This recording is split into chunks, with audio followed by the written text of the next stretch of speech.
hermana Sandra Madoni y me pidieron que dé la clase bíblica. Gracias, pastores Manuel y Consuelo Marrero. Voy a hablar del libro de Juan. Voy a empezar leyendo el primer capítulo. En el nombre del Padre, del Hijo y del Espíritu Santo. El Verbo hecho carne. En el principio era el Verbo, y el Verbo era con Dios, y el Verbo era Dios. Este era el principio con Dios. Todas las cosas por Él fueron hechas, y sin Él nada de lo que ha sido hecho fue hecho. En Él estaba la vida, y la vida era la luz de los hombres. La luz en las tinieblas resplandece, y las tinieblas no prevalecieron contra ella. Hubo un hombre enviado de Dios, el cual se llamaba Juan. Este vino por testimonio, para que diese testimonio de la luz, a fin de que todos creyesen por él. No era él la luz, sino para que diese testimonio de la luz. Bendito sea el Señor. Voy a hacer una oración. Padre Celestial, gracias, Señor, por esta oportunidad de enseñar tu palabra. Te pido, por favor, que cada corazón reciba esta palabra con gozo, con alegría, que sepan la anchura, la hermosura de tu presencia, Señor, que sepan que tú eres Dios, que Jesucristo es el Hijo de Dios y que Él vino a este mundo a morir, a dar su vida por nosotros. Gracias, Señor. El libro de Juan es un libro hermoso, es un libro que da una perspectiva única en cuanto a la doctrina. Según la tradición, los padres de la iglesia le pidieron a Juan que escribiera un libro que ayudara a corregir la doctrina cristiana. En esa época había mucha herejía, entonces el libro de Juan sirve para enderezar a esos conceptos cerrados. Vamos a empezar un poquito con la historia. El libro de Juan está escrito en griego, en el griego koiné. Fue escrito, según los estudiosos, entre los años 80 y 95 después de Cristo, durante su residencia en Éfeso. El tema es presentar a Jesús como el Hijo de Dios. El propósito del autor está en el capítulo 20 del libro. En el versículo 31 dice que el libro fue escrito para que creáis que Jesús es el Cristo, el Hijo de Dios, para que creyendo tengáis vida en su nombre. La palabra Cristo es muy importante. Usamos Cristo todo el mundo y por tradición lo decimos sin saber qué significa. Cristo en griego significa ungido. Así que como Mesías en hebreo, Messiah, o Mesías, mejor dicho, significa Mesías en hebreo. Cristo en griego significa ungido, lo mismo que Mesías o Mesías, el Hijo de Dios, para que creyendo tengáis vida en su nombre. El fundamento de la doctrina cristiana se ve muy claro aquí. Está escrito para la iglesia. Es un libro que es diferente de los otros 3 evangelios sinópticos porque incluye detalles que los otros evangelios no mencionan. Está escrito desde el punto de vista de Juan, que es testigo dentro del texto, quien se describe como el discípulo a quien Jesús amaba. Y esto es lo lindo porque él se reconocía amado por el Señor. Y esto nos da una perspectiva muy importante en este libro. Según la tradición y la evidencia interna significa la evidencia dentro del texto. Evidencia externa es cuando se compara este texto con otros textos. Juan, hijo de Zebedeo, es el autor. Era parte del círculo íntimo junto con Pedro y con Jacobo. Ahora, ¿cuáles son las herejías de esa época? ¿Qué era lo que trataba de combatir Juan? Una de las herejías más dañinas era contra la naturaleza de Cristo. Es una herejía que fue empezada por un individuo llamado Cerinto, que era un judío ebonita, que es un grupo de gente de esa época que tenían una manera muy particular de pensar. Eran los comienzos del agnosticismo, negaban la divinidad de Cristo, negaban que Él era el Hijo de Dios. Ellos decían que Jesús era un arcángel que Dios adoptó. Así que imagínense lo importante que en ese momento era el libro de Juan. El énfasis más grande en el libro de Juan es primero como Jesús es el Hijo de Dios, y el otro énfasis es en Jesús como el Hijo de Dios encarnado. Por eso el libro de Juan empieza: en el principio era el Verbo, y el Verbo era con Dios, y el Verbo era Dios.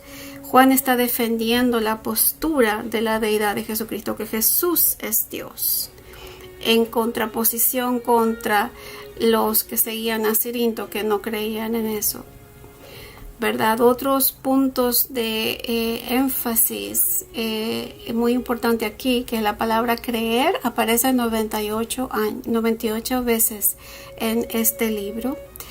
El énfasis en la vida eterna, en experiencias con Jesús, también otras importantes circunstancias. El ministerio del Espíritu Santo se habla mucho más profundamente en este libro que en los otros libros. Enfatiza la verdad y habla de los gran yo soy de Jesús, las 7 afirmaciones de yo soy de Cristo, y también habla de la encarnación.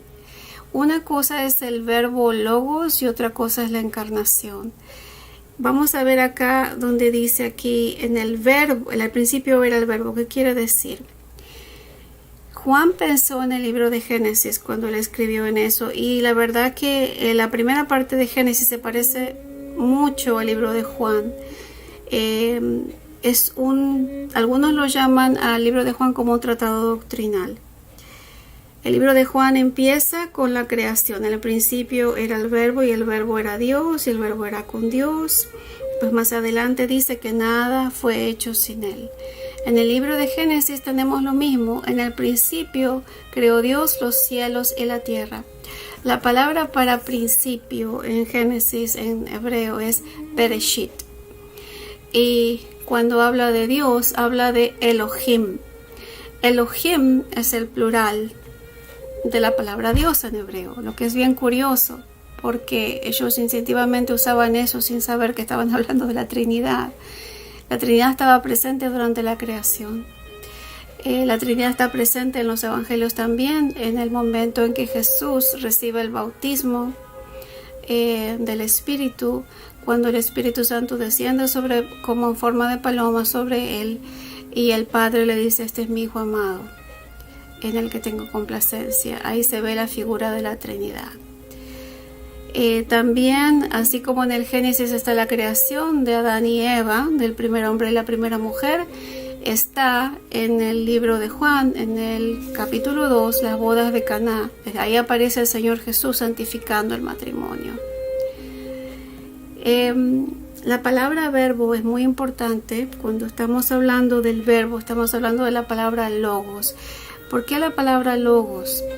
En el pensamiento griego, el logos era la expresión de un ser humano, y ellos creían que el Dios tenía vida cuando él decía la palabra. O sea que los griegos, sin conocer al Señor, estaban como tanteando las cosas de Dios. Dice la palabra que el verbo era Dios, o sea que habla de la divinidad de Jesucristo, y el verbo era con Dios, lo estaba estableciendo al lado de Dios, parte de la Trinidad. También, aunque no lo vemos al mismo tiempo, vemos la figura del Espíritu Santo más adelante en el libro de Juan y en muchas otras ocasiones, pero también vemos que en el Génesis dice que el Espíritu de Dios se movía sobre la faz de las aguas. Ahí también hay un paralelo entre Génesis y en el libro de Juan.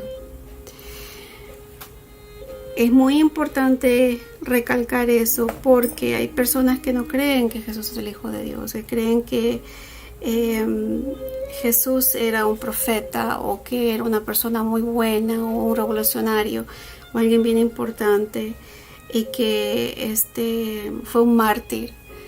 Pero nosotros sabemos que Él es el Hijo de Dios y Él se hizo hombre para morir por nosotros.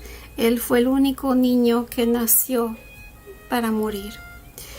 Es importante también la figura de la luz. Aquí en el versículo 9 habla de la luz verdadera.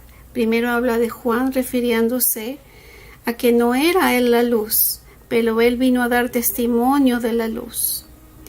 Y el versículo 9 dice, del capítulo 1, dice: aquella luz verdadera que alumbra a todo hombre venía a este mundo.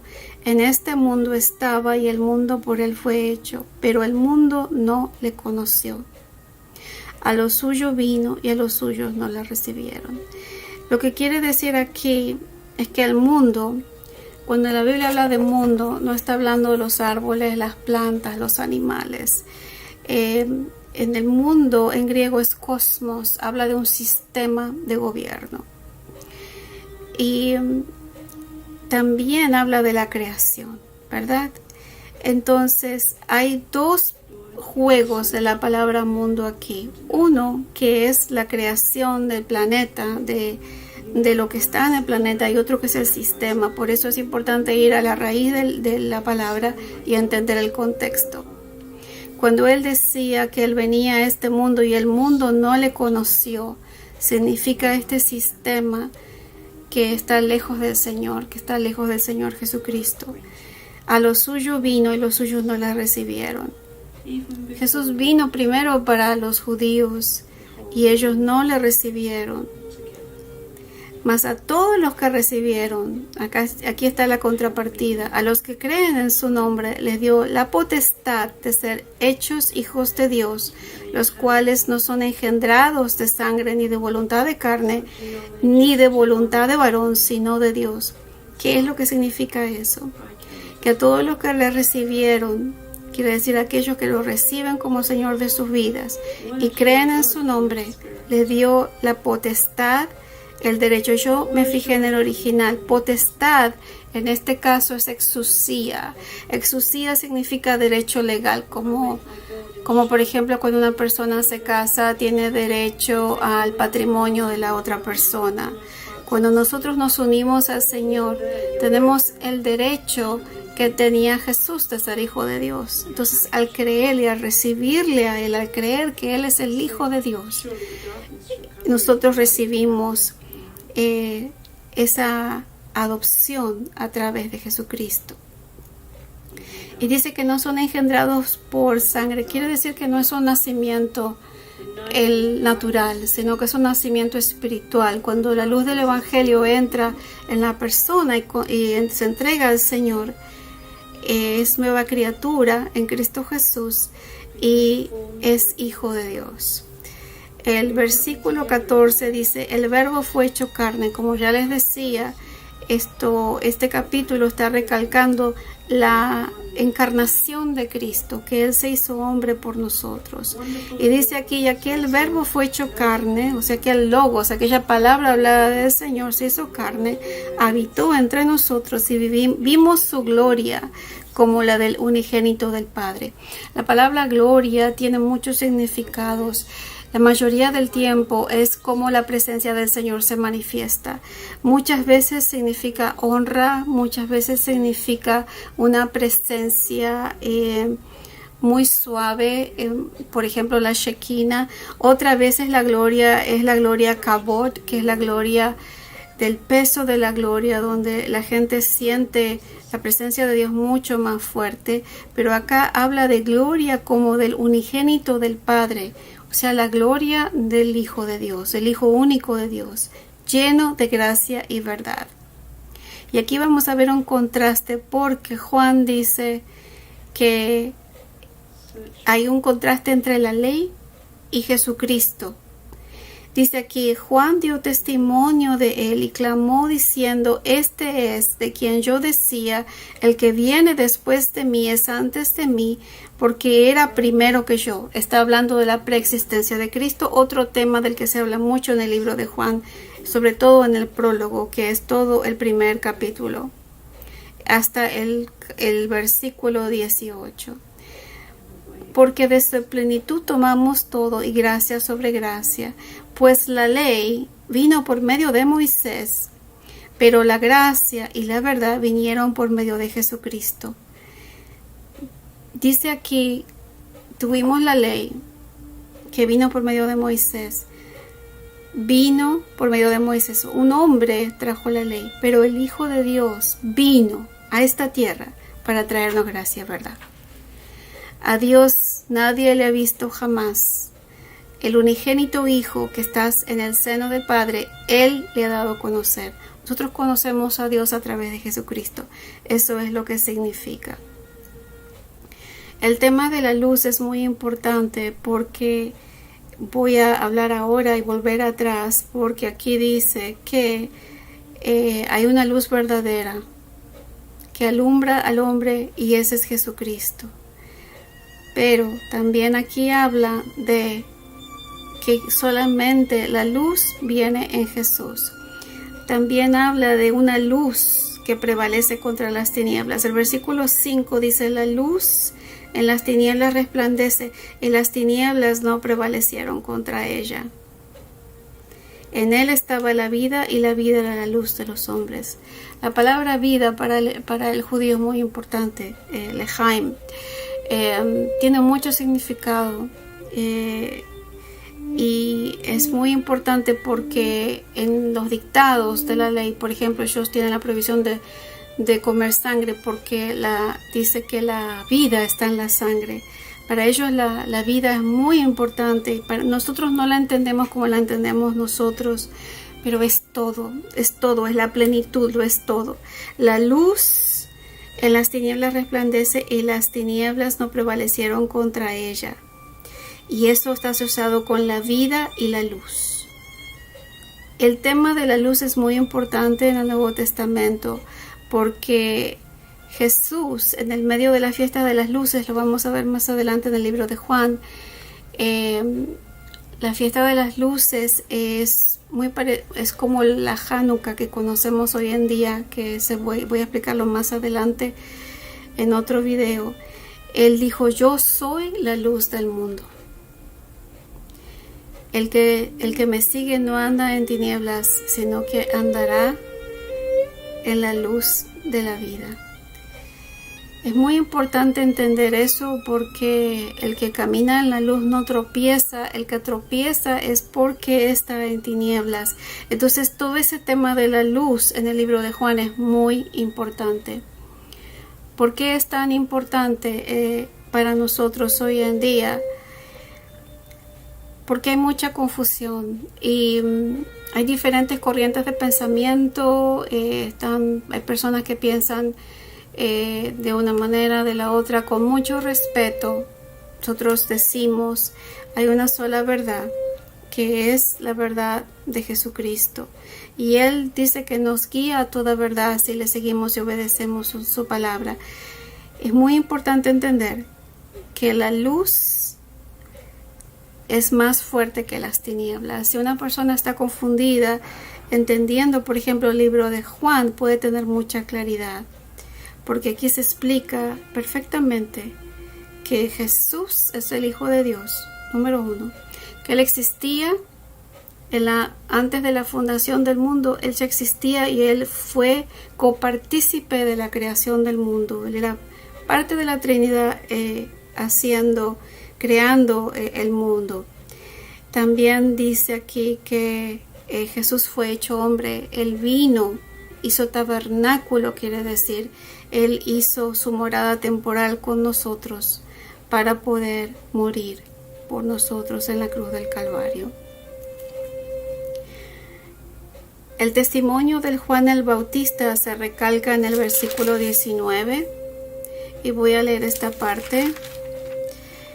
Este es el testimonio de Juan de los judíos enviaron de Jerusalén sacerdotes y levitas para que le preguntasen: ¿tú quién eres?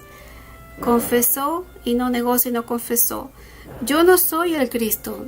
Juan dijo la verdad, Juan el Bautista. Y le preguntaron: ¿qué pues? ¿Eres tú Elías? Dijo: no soy. ¿Eres tú profeta? Y respondió: no.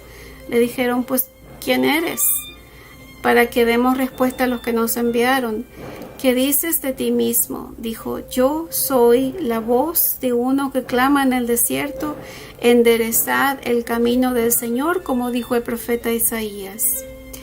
Y los que habían sido enviados de los fariseos le preguntaron y dijeron: ¿por qué pues bautizas si tú no eres el Cristo, ni Elías, ni el profeta? Juan les respondió diciendo: yo bautizo con agua, mas en medio de vosotros está uno a quien vosotros no conocéis. Este es el que viene después de mí, el que es antes de mí, del cual yo no soy digno de desatar la correa del calzado.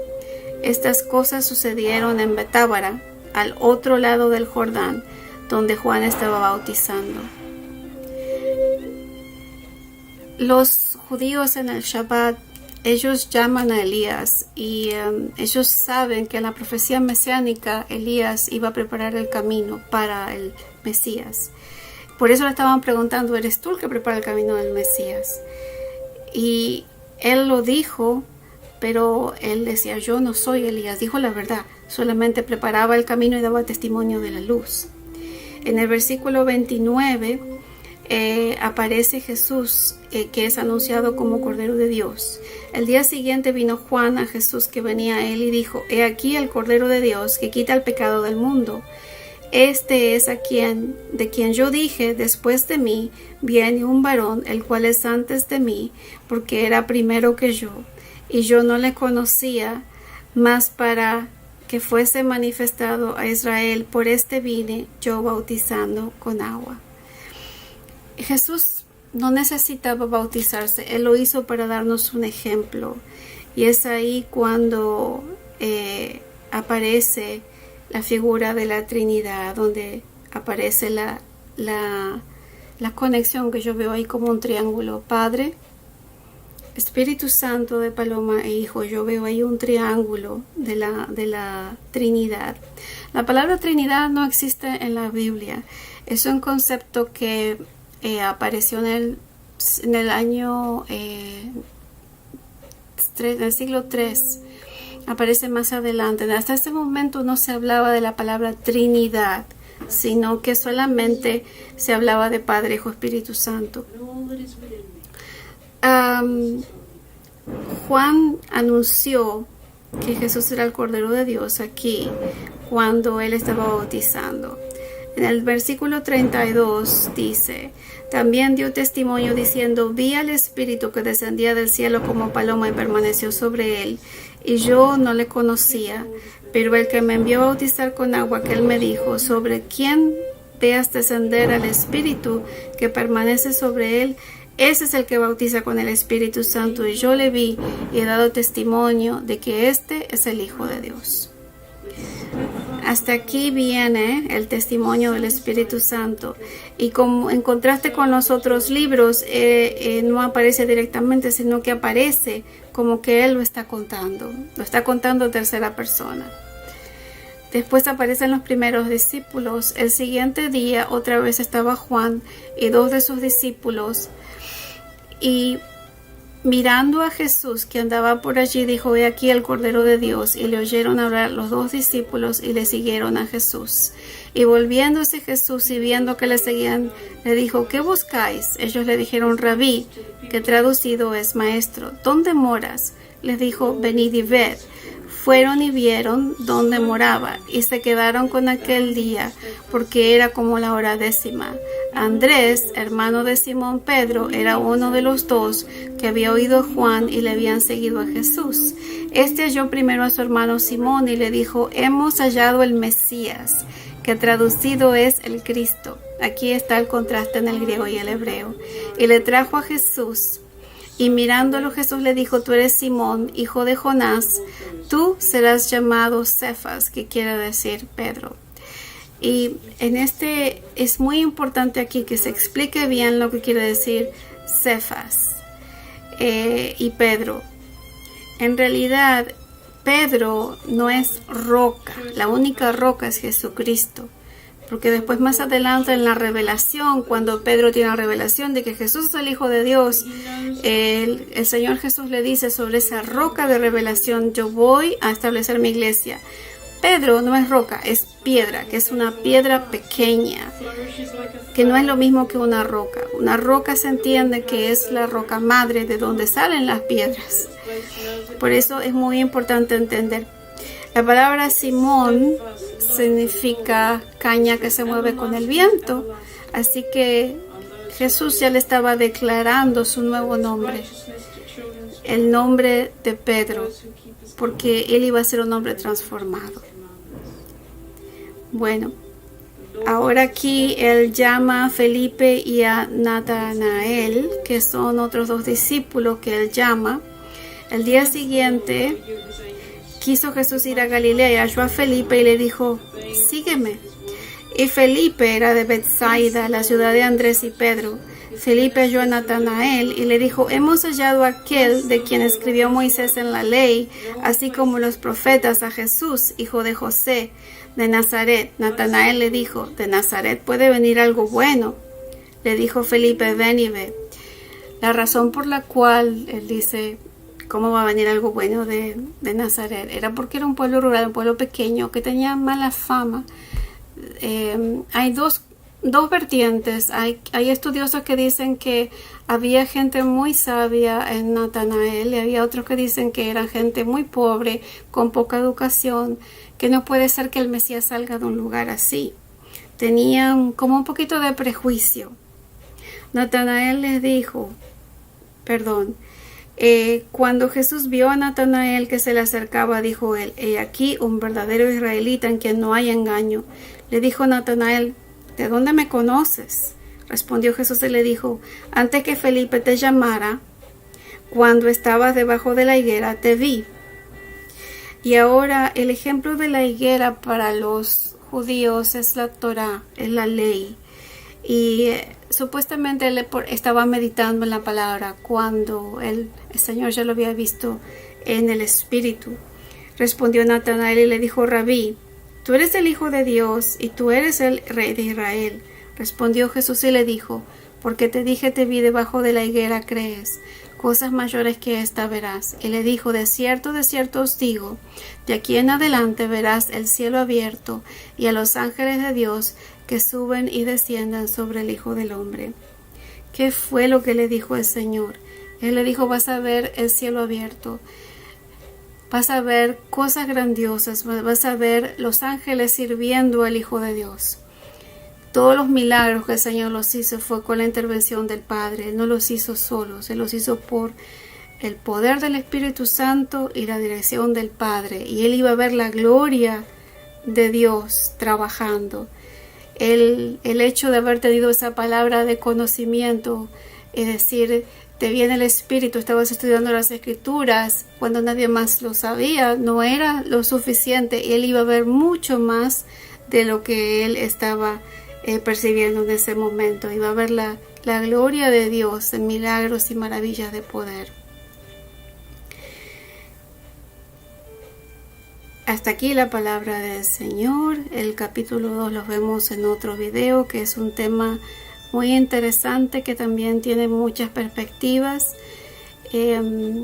Yo creo que esta primera parte del epílogo y cuando empieza el testimonio del Bautista y la anunciación como Jesucristo como el Cordero de Dios, y también como Él recibe el Espíritu Santo y nos da el ejemplo y Él busca a sus primeros discípulos, es muy interesante porque el rabí en Israel, ellos tenían como grupos de estudio y tenían sus estudiantes. A veces les enseñaban en las puertas del templo, se sentaban en las escaleras y ahí tenían sus pequeños grupos y discutían la Torá. También la discutían en la sinagoga. Rabí significa maestro. Jesús era un maestro y él explicaba las cosas de la ley y la interpretación. Había otros maestros en Israel, había otras personas que hacían eso. Jesús no era el único. Y generalmente el rabí, el que enseñaba la palabra, tenía medios de darle de comer a sus discípulos, tenía medios de supervivencia o de económicos. En este caso no era lo que pasaba con Jesús. Había en el libro de Mateo se explica que había gente que apoyaba el ministerio de Jesucristo, había gente que le daba de comer, que le daba de sustento, y aún así los discípulos estaban muy interesados porque fueron llamados por el Señor, de un llamado muy especial, porque fue un llamado específico. En vez de ellos buscar al rabí y unirse al rabí, fue el Señor Jesús que los fue a buscar. Muy interesante. Bueno, espero que hayan aprendido un poco y que cada día aumente su deseo de aprender la palabra del Señor y de conocer más del Señor. Hay una materia en el seminario que se llama Cristología. Es muy interesante. Si alguna vez quieren estudiarlo, los invito a estudiar. Pero cuanto más uno sabe del Señor Jesucristo, uno más lo conoce y uno entiende muchísimo más la Escritura, porque hay una parte en el libro de Juan donde Felipe le dice: muéstranos al Padre, Señor. Entonces el Señor Jesús le dice: Felipe, tanto tiempo has estado conmigo, tú me has visto a mí, tú has visto al Padre. La manera de conocer al Padre es a través de Cristo. Así que los invito a estudiar el libro de Juan, el capítulo 1. Les he dado la explicación de todo el capítulo 1. En el próximo video voy a hacer un estudio de las bodas de Caná y lo que sigue, y la purificación del templo. Que Dios me los bendiga, que el Señor los guarde y les muestre siempre el camino, que resplandezca el rostro del Señor sobre ustedes y que tengan paz. Que Dios los bendiga.